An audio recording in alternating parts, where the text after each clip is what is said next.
পলাশচন্দ্র মোদক, তিনি একজন সঙ্গীত শিল্পী এবং শিক্ষক। আমরা কোনো দেরি না করে চলে যাচ্ছি আমাদের অতিথির কাছে। পলাশচন্দ্র মোদক, তুমি, তোমার নাম তো পলাশচন্দ্র মোদক, আমি তোমাকে পলাশ করে ডাকি। হ্যাঁ, অবশ্যই। তো রেডিও সারাবেলায় তোমাকে স্বাগতম। তুমি কেমন আছো বলো? ধন্যবাদ, আমি ভালো আছি। আশা করি আপনারাও সবাই ভালো আছেন। তুমি কি আমার এই আড্ডা সন্ধ্যা অনুষ্ঠানে এই প্রথম? হ্যাঁ, আমি আজকে প্রথম। এর আগে মানে ফেসবুক লাইভ ছাড়া যখন আমরা অন এয়ারে যেত তখন কি আসছিলে কখনো? না, আমি আড্ডাতে এর আগে আসিনি। আচ্ছা আচ্ছা, আজকে প্রথম। তুমি তো রেডিও সারাবেলার একজন তালিকাভুক্ত শিল্পী। হ্যাঁ হ্যাঁ, সেই প্রোগ্রাম করতে তো আসো? সেই প্রোগ্রাম করতে আসি, আচ্ছা, গানবেলা অনুষ্ঠানে আসি। আমাদের দর্শক শ্রোতা দেখছি যে এখানে একটা হারমোনিয়াম আছে, তো এটা একটা সিম্বল, দেখলেই দর্শক শ্রোতা বোঝে যে আজকের অতিথিও গান গাইবে। তার মানে আমাদের দর্শক শ্রোতা কিন্তু গানের ভক্ত বেশি। তো তোমার সাথে আমি কথা বলবো অনেক, তো শুরুতে যদি একটা গান শুনতে চাই। হ্যাঁ, ভালো। কোন গানটি গাইবে এখন? আমি প্রথমে শ্রদ্ধেয় হেমন্ত মুখোপাধ্যায়ের একটি জনপ্রিয় গান, এই মেঘলা দিনে একলা ঘরে থাকা। বর্ষাকাল, দারুণ দারুণ। এখন বর্ষাকাল চলছে, শ্রাবণ মাস। ঠিক আছে, আশা করি দর্শক শ্রোতাদের এই গানটি ভালো লাগবে। ঠিক আছে, তাহলে গানটা আমরা শুনি তাহলে এখন। তুমি গানের ডায়রি আনোনি? না, গানটা আমার মুখস্থ আছে। তারপরে হ্যাঁ,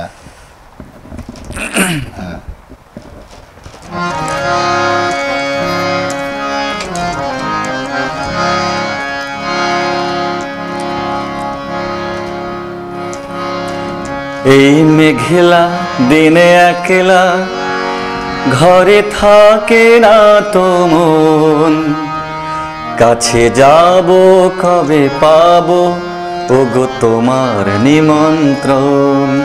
এই মেঘলা দিনে একলা ঘরে থাকে না তো মন, কাছে যাব কবে পাবো ওগো তোমার নিমন্ত্রণ।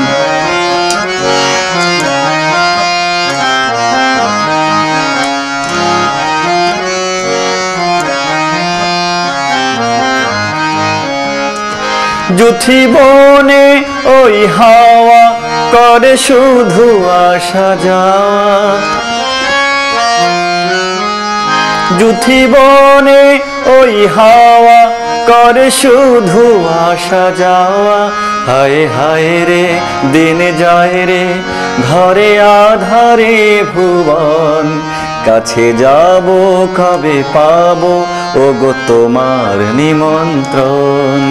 এই মেঘলা দিনে একলা ঘরে থাকে না তো মন, কাছে যাব কবে পাবো ওগো তোমার নিমন্ত্রণ।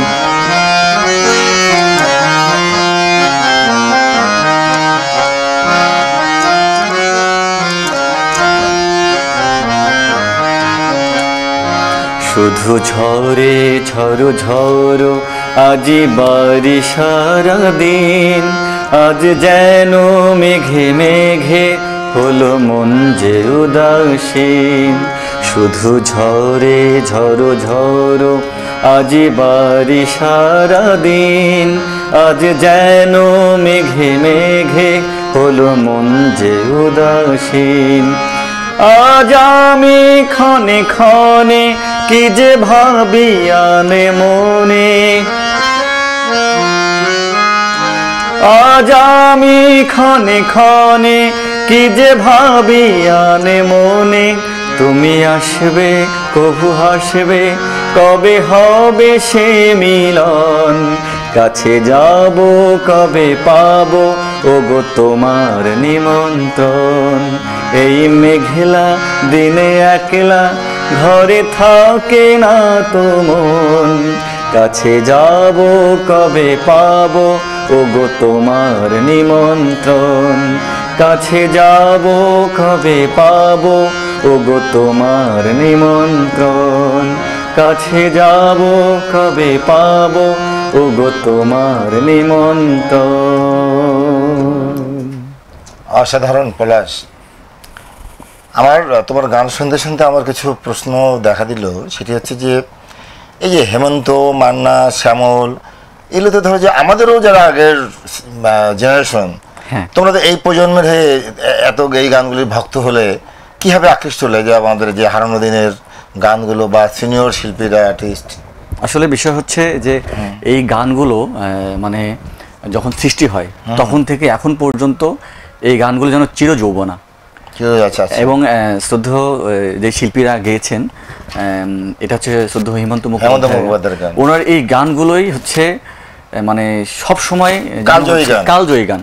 এগুলো সময়ের সঙ্গে কখনো নষ্ট হয়ে যাবে না। এবং আমরা যারা গান চর্চা করি, গান যারা একটু মানে ভালো লাগে, তাদের এই গানগুলো সবসময় হৃদয়ে গেঁথে যায়। সেজন্য আমার পছন্দ এই গান। আমি কেন বললাম, এখনকার ছেলেপেলেরা ধরো যে কি ইয়াং কিছু গায়ক আছে না, ধরো যে তাহসানের গান শুনছে, অথবা কি আরও অরিজিৎ সিং এর গান শিখছে, শুনছে। তো সে জায়গায় যে তুমি একদম কি বলবো যে শুদ্ধ সঙ্গীত চর্চার যে জায়গাটায় তুমি বেছে নিয়েছো, এটা কিন্তু একটা কি বলবো যে ব্যতিক্রম। আমার কাছে মনে হচ্ছে তুমি ক্লাসিক শিল্পী হিসেবে সেই পথেই হাঁটছো। হ্যাঁ, আমার এই ক্লাসিক বিষয়গুলো ভালো লাগে। হ্যাঁ, আচ্ছা। এখন আমরা একটু অন্য কথা বলতে গান আবার শুনবো। কেন যেন আমার কাছে মনে হচ্ছিল এদের শুরুতে গান শুনবো। তো এখন হচ্ছে যে তোমার একটু পরিচয় সংক্ষিপ্ত নেই। তুমি চাকরি করছো গাইবান্ধায়, বাড়ি রংপুরে। হ্যাঁ। রংপুরের কোথায়? রংপুরের পীরগাছা, কল্যাণী বরদরগা, মাহিগঞ্জের কাছে বরদরগা। পীরগাছায় বাড়ি। হ্যাঁ। তুমি লেখাপড়া করেছো গাইবান্ধায়? আমি লেখাপড়া করেছি গাইবান্ধায়। আমি অনার্স মাস্টার্স গাইবান্ধায় করি। গাইবান্ধায় করেছো বোটানিতে অনার্স। এবং গাইবান্ধায় লেখাপড়া করার পরে গাইবান্ধায় চাকরিও নিয়েছো? হ্যাঁ, গাইবান্ধায় চাকরি। এসকেএস স্কুল অ্যান্ড কলেজে তুমি শিক্ষক হিসেবে জয়েন করেছিলে, কতদিন ছিলে ওখানে? আমি ওখানে দীর্ঘ 6 বছর। 6 বছর। এখন তুমি আরেকটা স্কুলে গেছো, সেটার নাম কি? আমি এখন একটা এমবিভুক্ত স্কুলে একটা স্কুল অ্যান্ড কলেজ করেছি। না, কলেজ না, শুধু স্কুল। High school. এটা হচ্ছে গাইবান্ধা সদরে বাদিয়াখালী। এটা স্কুলের নাম হচ্ছে রহিমা খাতুন সিদ্দিকা মেমোরিয়াল বালিকা উচ্চ বিদ্যালয়। আচ্ছা আচ্ছা। দেখি কোনোদিন সুযোগ হলে তোমার স্কুল বেড়াতে যাবো একদিন। অবশ্যই আপনি আসবেন, চা খাওয়ার জন্য যাবো। আপনার ওখানে দাওয়াত রইল। এবার যদি বলি তোমার পরিবারে কে কে আছে? আচ্ছা, রংপুর থেকে আসি, পীরগাছা তোমার বাড়ি। তোমার বাবা, উনি কি গান করেন? বাবা গান করেন না, বাবা একজন কৃষক। তবে মা বা বড় ভাই বা আমার পরিবারে যদি বলি দাদু, আমার দাদু গান করতেন। আমরা তো হিন্দু, এবং আমাদের হচ্ছে মানে জন্মগতভাবেই দেখি যে বাড়িতে গান লেগে থাকতো, অনুষ্ঠান লেগে থাকতো।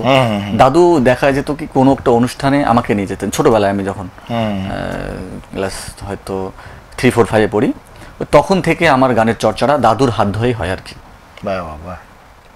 এমনিতে বাবা মাকেও গান করেন না, দাদু করতেন।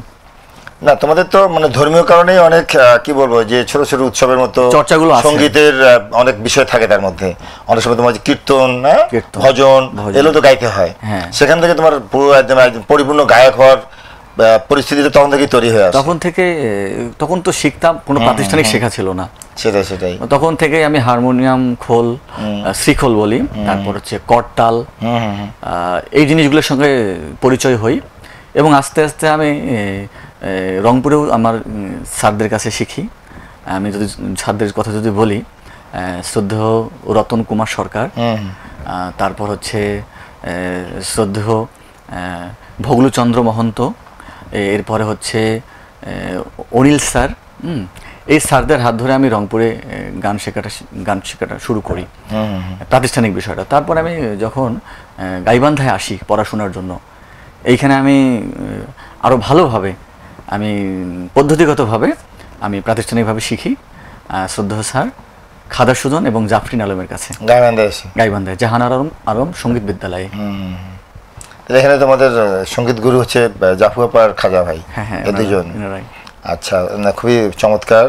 এছাড়াও গাইবান্ধায় যারা সিনিয়র আছেন আমি তাদের নামও বলি। শ্রদ্ধেয় মশুর স্যার, তারপর হচ্ছে প্রমোতোষ কাকু, সুনি ইসলাম, মাহবুব শাকুর মহব্বত, ইনি বিশিষ্ট তবলিস্ট। মানে এই মানুষগুলোর হাত ধরেই, এনাদের সান্নিধ্য পেয়ে আমি এখনো তাদের উৎসাহ উদ্দীপনায় আমি নিঃসন্দেহে, ওনারা তো একজন সবাই গুণী মানুষ। হ্যাঁ, ঠিক আছে। তো তোমার পরিবারে আর কে কে আছে? পরিবারে তোমার একজন সন্তান আছে আমি জানি, অনেক কম বয়স। হ্যাঁ, আমার মেয়ের কথাই শুরু করি। আমার মেয়ের বয়স হচ্ছে 11 মাস। এবং একজনই প্রথম মেয়ে। এবং আমার মেয়ের নাম হচ্ছে প্রগতি মোদক। বাবা। আমার পরিবারে যদি বলতে যাই পরিবারে কতজন আছে, তাহলে পরিবারে বাবা মা আছে, এবং হচ্ছে আমরা হচ্ছে 1 ভাই 2 বোন।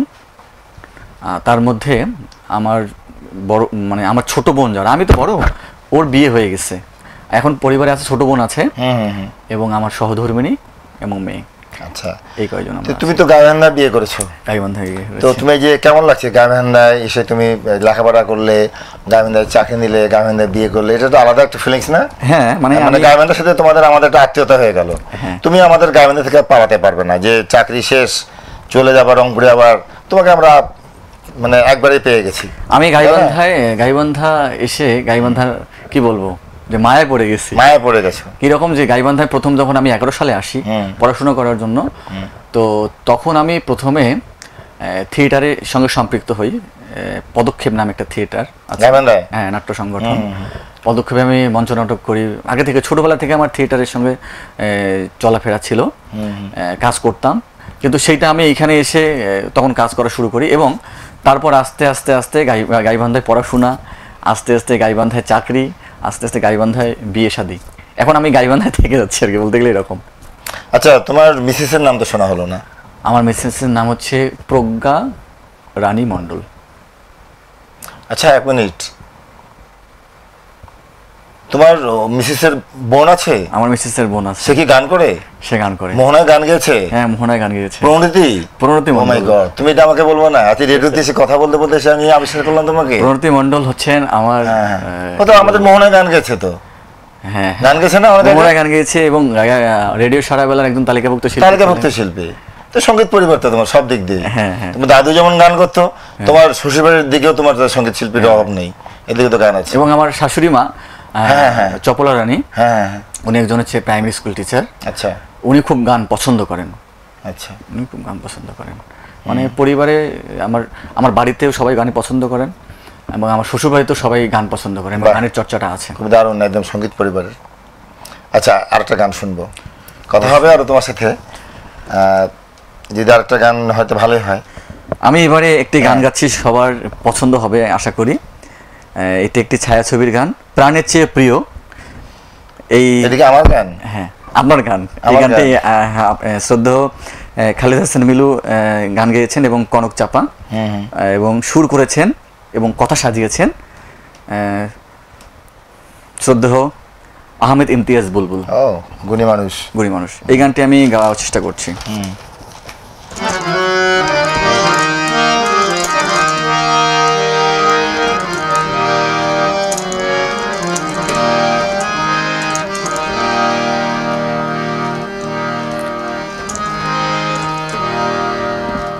যে প্রেম স্বর্গ থেকে সে জীবনে অমর হয়ে রয়, যে প্রেম স্বর্গ থেকে সে জীবনে অমর হয়ে রয়, সেই প্রেম আমাকে দিও, জেনে নিও তুমি আমার প্রাণের চেয়ে প্রিয়, তুমি আমার প্রাণের চেয়ে প্রিয়।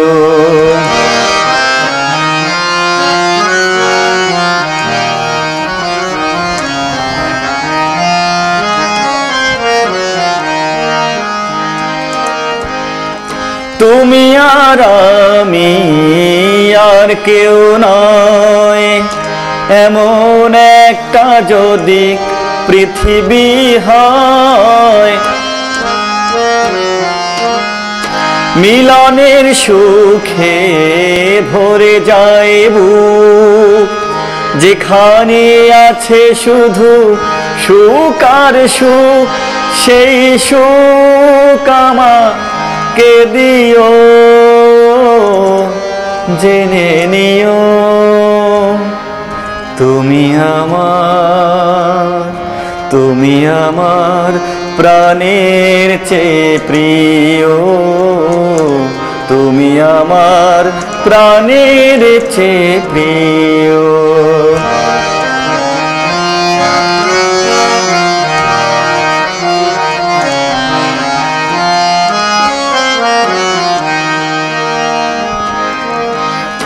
চাই না কিছু তো জীবনে আর, তোমার মুখটা যদি দেখি একবার,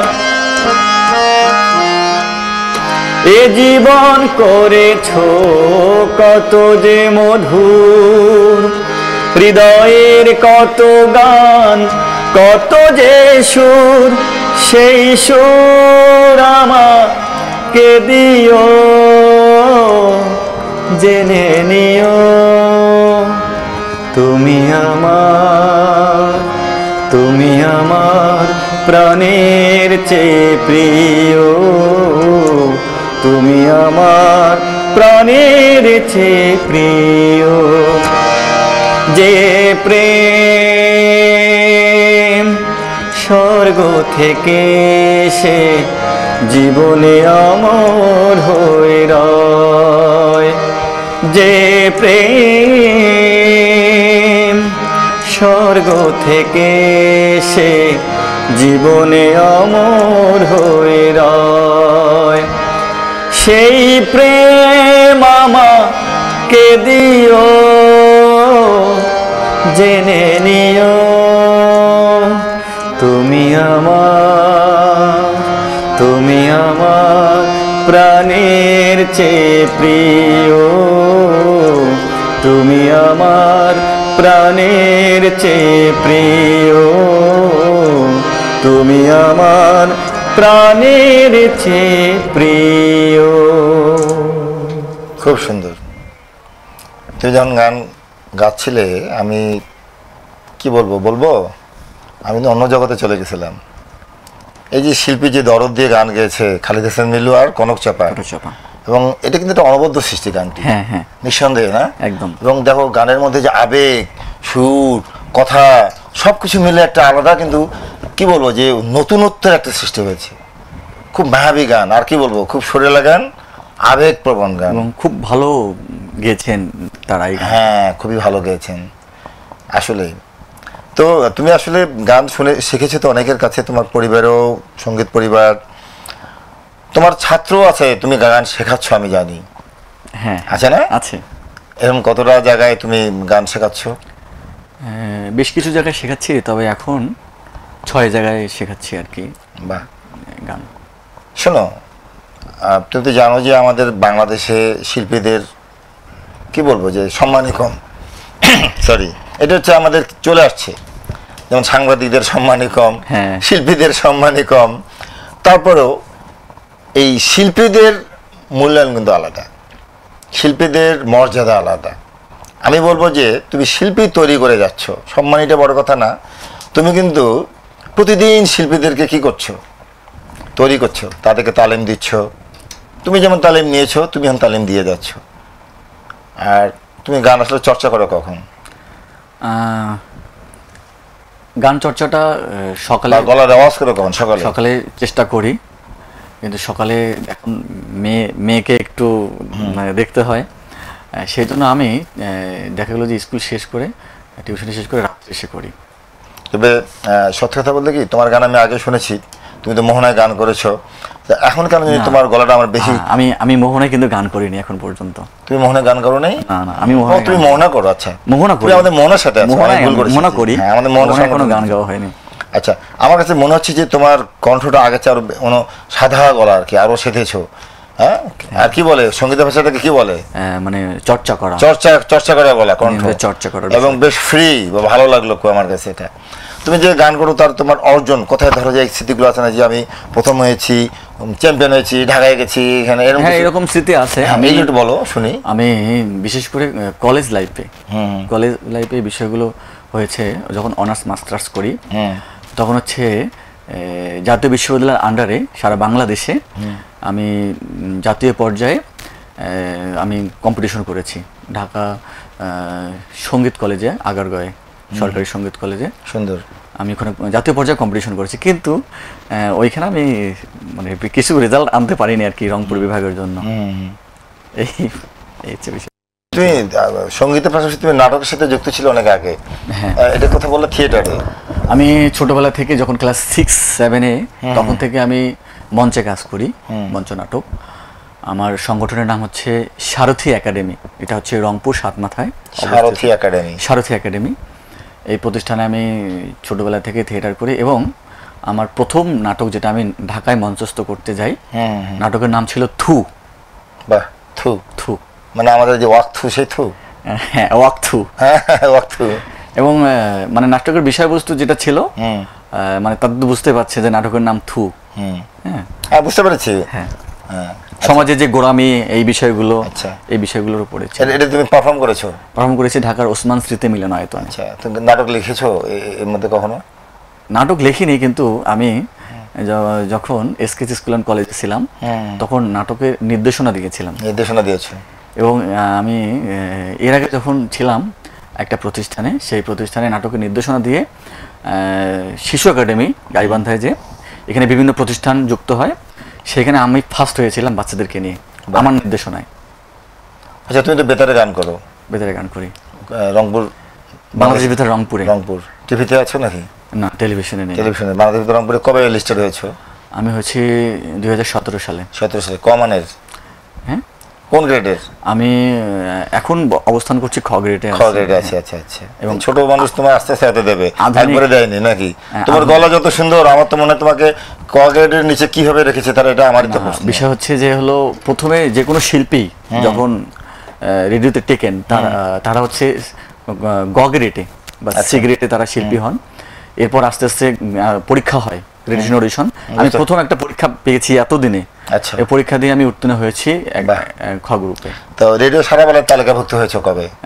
রেডিও সারাবেলার তালিকাভুক্ত হয়েছি 2016 সালে। 16 সালে। 2016 সালে। স্টেজ প্রোগ্রাম করো নাই না? স্টেজ প্রোগ্রাম করি, খুব কম। তবে আমার ঘরোয়া প্রোগ্রামগুলো খুব ভালো লাগে। ঘরোয়া প্রোগ্রামগুলো? ঘরোয়া প্রোগ্রাম, সবাই মিলে একটু আড্ডা দিলাম, সেখানে হচ্ছে একটু গল্প হলো, এই ঘরোয়া প্রোগ্রামগুলো ভালো লাগে। স্টেজ খুব একটা না। তাহলে তুমি তো একাধারে নাটকের দিকেও তুমি মনোনিবেশ দিয়েছো, আবার সঙ্গীত। তুমি তো কি বলবো, যে তুমি একজন মানে এটাকে কি বলি, বহুমুখী প্রতিভা বলবো না, মাল্টি ট্যালেন্টেড, কোনটা বলবো? তোমার মধ্যে মাল্টি ট্যালেন্টসিটা তোমার মধ্যে আছে। আচ্ছা, এইটা আছে না? তোমার আর কি পরিকল্পনা আছে সঙ্গীত নিয়ে, বলো? সঙ্গীত নিয়ে তোমার কোনো গান আছে ইউটিউবে বা চ্যানেলে, কিছু আছে? না, ইউটিউব চ্যানেলে এরকম কোনো গান নেই। তবে আমি দু একটা গান শুরু করেছিলাম, অত বেশি না। দু একটা গান শুরু করেছিলাম, অত বেশি না। হ্যাঁ। কোন গান শুরু করেছিল? সেটা হচ্ছে একটা স্কুলে যখন ছিলাম, ওই স্কুলের থিম সং ছিল সেটা। এবং আরেকটা ছিল, যুদ্ধ নয় চাই শান্তি, চাই শান্তিময় পৃথিবী, বন্ধ করো বিভীষিকা, থেমে গেল চলার গতি। তুমি শুরু করেছো, গাইতে পারবে নিশ্চয়ই? হ্যাঁ, একটু একটু 2-4 লাইন একটু। অনেকদিন আগের কথা। হ্যাঁ, কোনো সমস্যা নেই। যুদ্ধ নয় চাই শান্তি, চাই শান্তিময় পৃথিবী, বন্ধ করো বিভীষিকা, থেমে গেল চলার গতি। যুদ্ধ নয় চাই শান্তি, চাই শান্তিময় পৃথিবী। অসাধারণ। তোমার সুর তো সেই কি বলবো, সেই মানে বুঝেছো? মানে টপ গ্রেড কে না, ইদানিং ছেলেবেলারা বলে যে সেই কেমন মিষ্টি কয় সেই। এখন যেটা হচ্ছে যে তুমি গান লিখেছো, কোনো গান লিখেছিলাম? হ্যাঁ, ভক্তিমূলক গান লিখেছি। কটা লিখেছো?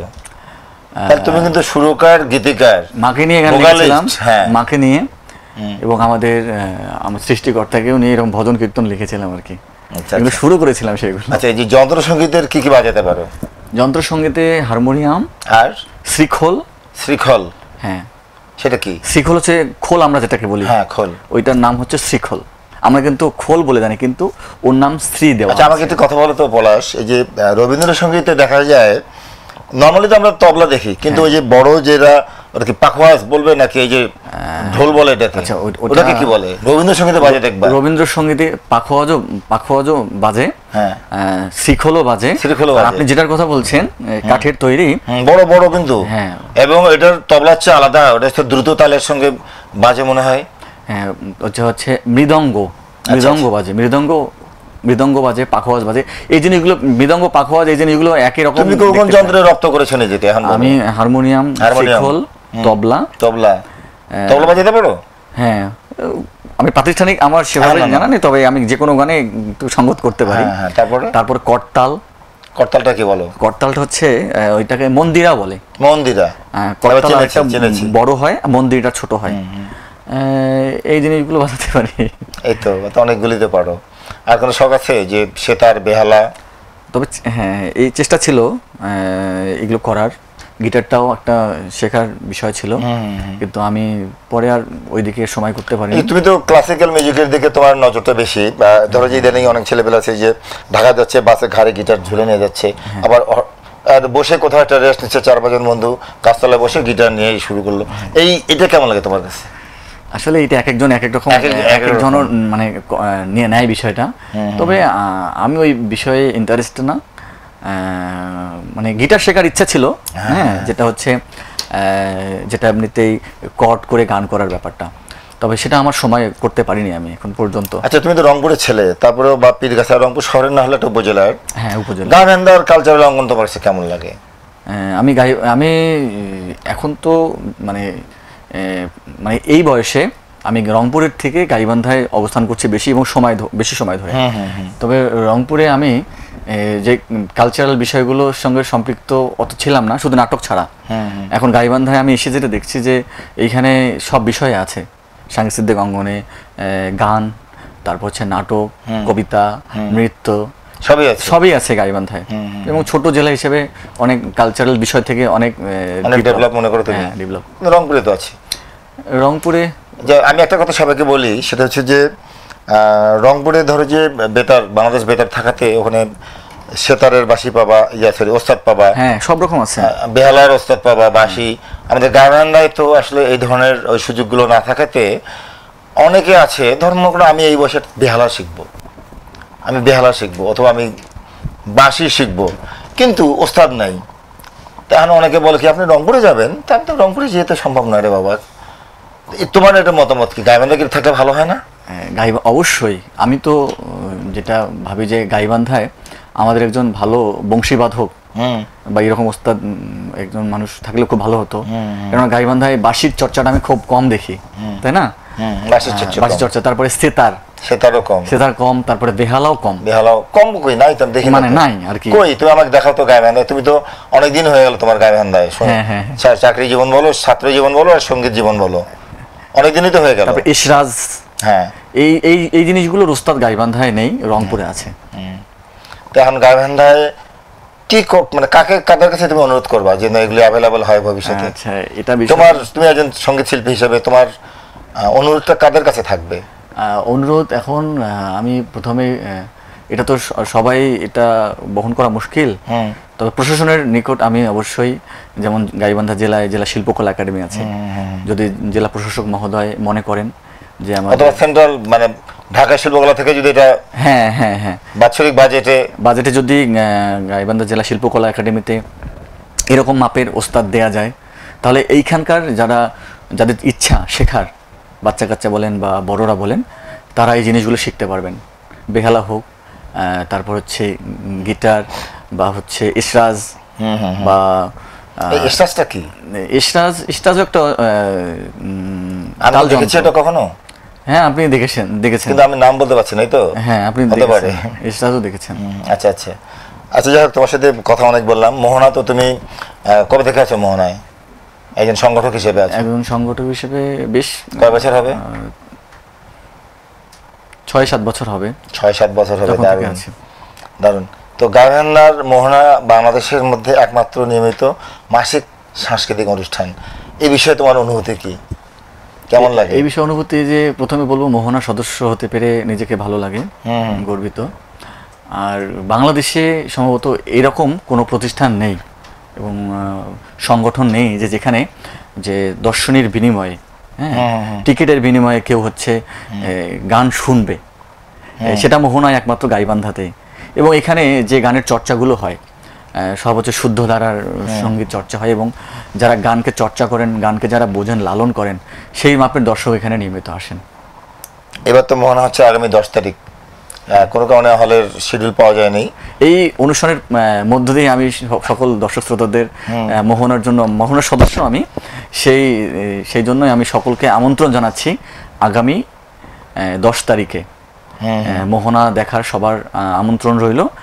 সন্ধ্যা 7:30 শিল্পকলা একাডেমিতে। কে কে গান গাইবে জানো সেটা? একজন শিল্পীকে চিনি আমার গাইবান্ধারই, সোমা সেন, আরেকজন গাইবে, উনি আমাদের এখানে এক সময় এডিসি ছিলেন ওই স্যার, উনি সম্ভবত এখন অ্যাডিশনাল সেক্রেটারি, উনি গাবেন। হ্যাঁ উনি আসবেন, উনি একজন গায়ক মানুষ, খুব ভালো গায়, আমি ফেসবুকে ওনার গান দেখেছি এবং আশা করি তুমি আসো, ভালো লাগবে। আচ্ছা পলাশ, সময় কিন্তু একদম শেষ, 10 তারিখে মোহনা তুমিও যাবা আমিও যাব, এবং দর্শক শ্রোতাদেরকেও দাওয়াত দিলাম, অবশ্যই জেলা শিল্পকলা সন্ধ্যা 7টায় চলে আসবে, তাই না? আচ্ছা এখন তুমি খুব অল্প কথায় আমাদের দর্শক শ্রোতা বন্ধুদের কাছ থেকে বিদায় নাও। ধন্যবাদ। আমি প্রথমে কৃতজ্ঞতা প্রকাশ করছি রেডিও সরাবেলায় যারা আছেন, বিশেষ করে আপনি এবং আপনার কথাতে এসেছি, আন্তরিকভাবে ধন্যবাদ জানাচ্ছি। এবং রেডিও সরাবেলার কলাকুশলী যারা আছেন, যারা এখানে এই অনুষ্ঠান পরিচালনা করেন বা এই সম্পৃক্ত যারা আছেন, সবাইকে আমি ধন্যবাদ জানাচ্ছি। এবং সবচেয়ে বেশি আমি ধন্যবাদ জানাচ্ছি যেই সকল দর্শক শ্রোতা আজকের অনুষ্ঠানটা দেখলেন, তাদেরকে বলবো নিয়মিত আপনারা রেডিও সরাবেলা দেখবেন। আর আজকের এই যে আড্ডার অনুষ্ঠানটি, এটিও নিয়মিত আপনারা দেখবেন প্রতি মঙ্গলবার সন্ধ্যা 6:30 কোনো না কোনো একজন বিশিষ্টজন এসে আপনাদের সঙ্গে যুক্ত থাকবেন। আর সবাই নিয়মিত শুদ্ধ সঙ্গীত চর্চা করবেন, লালন করবেন শুদ্ধ, এইটা আপনাদের প্রতি মানে আমার হচ্ছে অনুরোধ থাকলো। আর সবাই সুস্থ থাকবেন, নিরাপদে থাকবেন, সবাই ভালো থাকবেন, এই প্রত্যাশা। অসংখ্য ধন্যবাদ পলাশ তোমাকে, আমিও বিদায় নেই। প্রিয় দর্শক শ্রোতা, আপনারা সকলে ভালো থাকবেন, আবারও দেখা হবে, কথা হবে আগামী মঙ্গলবারে কোনো এক অতিথির সঙ্গে। শুভ সন্ধ্যা।